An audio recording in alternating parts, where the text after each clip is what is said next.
Assalamualaikum warahmatullahi wabarakatuh. Perkenalkan, nama saya Nada Mezarpita dengan BP 2010-422010 jurusan Biologi Universitas Andalas. Baiklah, pada kesempatan kali ini saya akan menjelaskan mengenai sistem pada vertebrata, khususnya kelas Aves.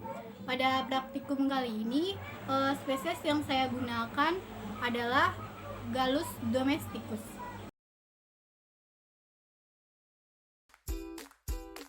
Sistem integumen adalah sistem organ yang membedakan, memisahkan, melindungi, dan menginformasikan hewan terhadap lingkungan sekitarnya. Bagian organ ayam yang tampak dari luar terdiri dari bagian kepala, leher, paru, jengger, suping, dan pial.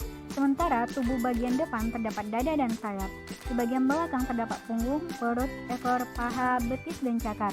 Jengger terdapat di atas kepala. Selain jengger juga terdapat pial pada bagian kedua sisi rahang bawah di bagian basal paru. Suping telinga berdaging tebal yang terdapat di bagian bawah telinga. Selanjutnya paru, jari, dan taji bersifat mendulang, tersusun atas keratin. Kaki bagian bawah atau cakar pada umumnya tertutup oleh sisik. Sistem muskularis atau otot adalah sistem organ pada hewan dan manusia yang mengizinkan makhluk hidup tersebut untuk bergerak.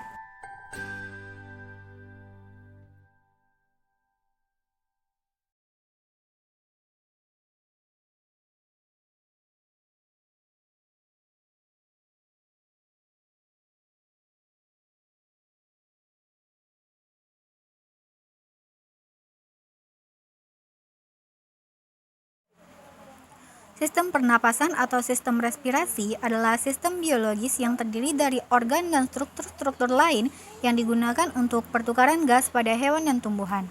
Fungsi alat pernapasan pada ayam adalah sebagai tempat pertukaran udara yang masuk dan keluar dari tubuh ayam. Dengan kata lain, berfungsi sebagai tempat pertukaran antara oksigen yang masuk ke dalam tubuh dan karbon dioksida yang dikeluarkan dari tubuh unggas. Fungsi alat respirasi pada ayam itu adalah sebagai tempat pertukaran udara yang masuk dan keluar dari tubuh ayam. Dengan kata lain, berfungsi sebagai tempat pertukaran antara oksigen yang masuk ke dalam tubuh dan karbon dioksida yang dikeluarkan dari tubuh unggas. Mekanisme sistem pernapasan pada ayam itu, yang pertama terjadi pada laring.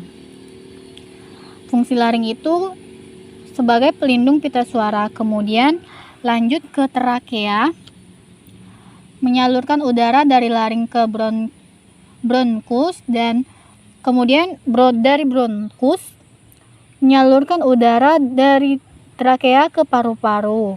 Kemudian bronkiolus merupakan percabangan dari bronkus, dan selanjutnya paru-paru. Paru-paru ini berfungsi untuk mengatur sirkulasi udara dalam tubuh unggas ayam.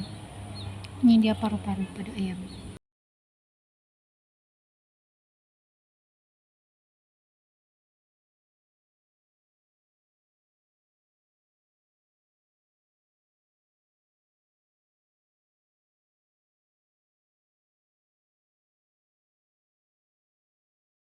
Sistem pencernaan meliputi saluran pencernaan yaitu paru, mulut, tenggorok atau esofagus, embolok atau crop, lambung kelenjar atau proventriculus, empedal atau gizzard, usus halus, usus buntu atau seka, usus besar atau large intestine, kloaka, anus, dan alat tambahan berupa hati, pankreas, dan limpa.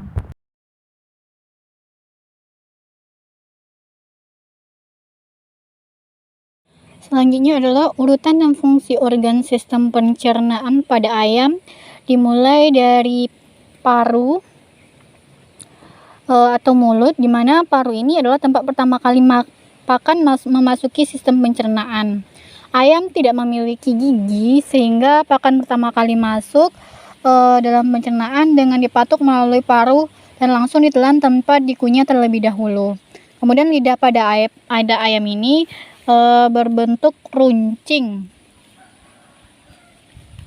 yang berfungsi untuk membantu mendorong pakan kerongkongan ke kerongkongan. Selanjutnya adalah kerongkongan pada ayam atau esofagus.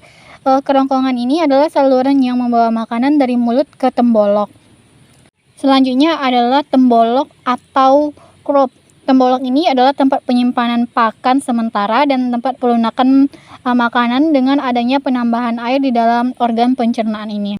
Kemudian ada proventriculus atau lambung pada ayam yang terdiri dari dua macam, yaitu proventriculus atau lambung glandular dan ampeda atau lambung maskular. Mukosa proventriculus ini memiliki dua kelenjar, yaitu kelenjar tubular yang mengeluarkan mukus dan kelenjar gastrik yang mengekspresikan asam klorida atau HCl dan pepsin. Kemudian ada empedal atau gizzard. Empedal ini berbentuk bulat telur dan tersusun dari serabut otot yang padat dan kuat. Fungsi utamanya yaitu untuk menggiling dan meremas pakan yang masih keras sehingga berukuran kecil dan meningkatkan permukaan partikel pakan. Kemudian ada usus halus atau small intestine. Usus halus ini adalah tempat terjadinya pemecahan nutrien dalam pakan secara enzimatis dan terjadinya penyerapan hasil pemecahan enzimatis.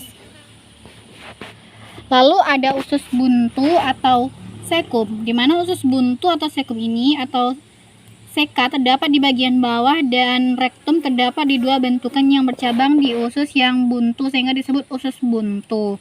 Di dalam usus buntu ini terdapat pencernaan karbohidrat, protein, dan absorpsi air serta sintesis vitamin A. Usus buntu ini berfungsi untuk membantu mencerna pakan yang memiliki susunan serat kasar tinggi melalui aksi jasa serenik atau mikroorganisme. Selanjutnya adalah usus besar atau rektum. Usus besar ini terdapat di bagian paling belakang dan berakhir di kloaka. Usus besar berfungsi sebagai reabsorpsi air untuk meningkatkan kandungan air pada sel tubuh dan mengatur keseimbangan air dalam tubuh unggas. Kemudian kloaka. Kloaka ini adalah saluran yang membuka dan menghubungkan dengan anus di bagian akhir. Fungsi kloaka ini sebagai lubang pelepas sisa digesti atau coprodium, urin, fases, muara saluran reproduksi dan lubang keluar yang berhubungan dengan udara luar atau vent. Kemudian ada pula alat tambahan pada sistem pencernaan pada aves, yaitu yang pertama adalah hati.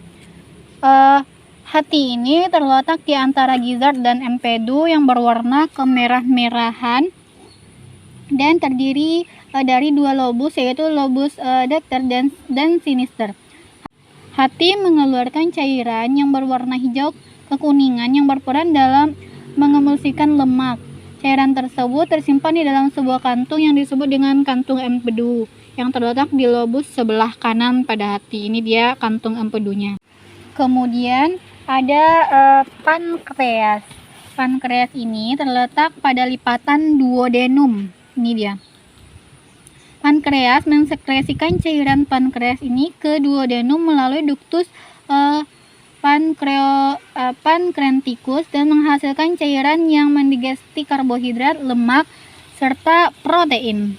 Kemudian ada limpa, di mana limpa ini berbentuk agak bundar, berwarna kecoklatan dan terletak pada antara proventriculus, gizzard, dan hati. Fungsi dari limpa sampai sekarang belum diketahui hingga diduga sebagai tempat untuk memecah sel darah merah untuk menyimpan ke dalam darah. Pada dasarnya, sistem peredaran darah pada kelas aves hampir mirip dengan sistem peredaran darah pada kerja jantung kelas mamalia. Sistem peredaran darah pada kelas aves juga menggunakan sistem peredaran darah ganda, yaitu terbuka dan tertutup. Oleh karena itu, dalam satu kali darah mengalir, darah akan melewati jantung sebanyak 2 kali, yaitu saat peredaran darah kecil, yaitu jantung menuju paru-paru, kemudian kembali ke jantung. Lalu peredaran darah besar, yaitu dari jantung lalu diedarkan ke seluruh tubuh, kemudian kembali lagi ke jantung.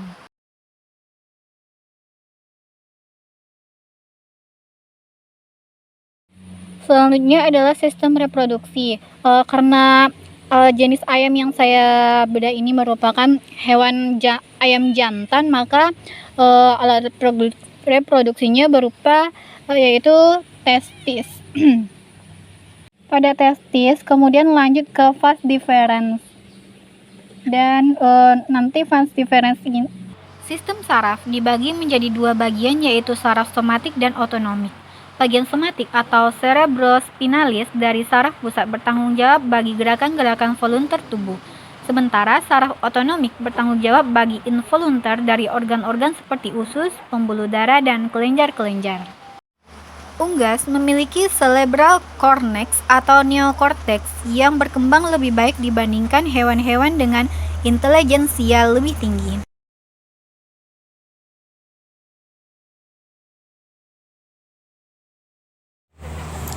Struktur kerangka pada unggas terdiri atas tulang-tulang yang padat, ringan, dan sangat kuat. Pada umumnya, tulang panjang pada unggas memiliki rongga yang membuatnya menjadi ringan dan kebanyakan dari tulang tersebut menyatu lalu membentuk struktur yang sangat kuat sebagai tempat perlekatan otot yang digunakan untuk terbang.